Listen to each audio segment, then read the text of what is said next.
This is my build a fire in a hurry kit, or if you wanted to clear up a trail to potentially get to a camp spot or something. This is just what I'd grab from my truck. Sawing, chopping, and then cutting. It's also got some fire making stuff and some gloves. Show you what's in it. It's all built around basic tools.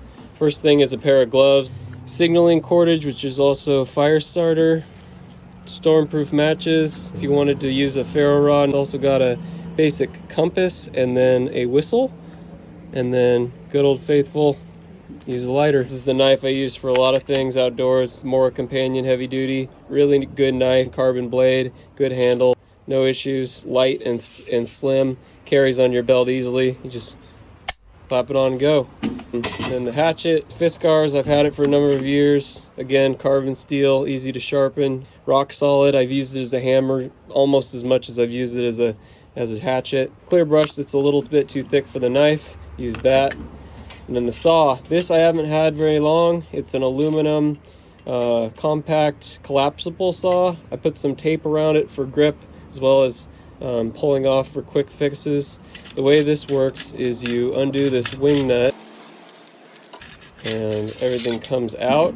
The saw blade is hidden in here, but you just have to line these two up, get that one started, and then line this one up until that pokes through, and then you tighten it down just by tightening this down, and then it pulls it in.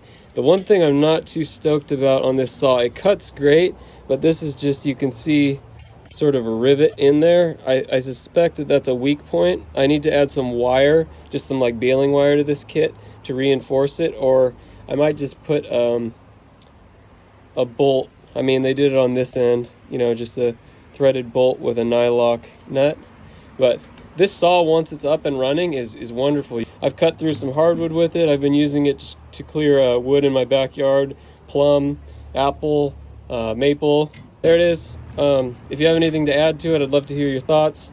I think I need to consider adding some wire for that issue that I mentioned, and maybe throw in a Leatherman too, and then I think I'd be good to go in most scenarios. If you've made a kit like this before, I'd be stoked to hear what your experience was and what you did to create it. All right, have a good one.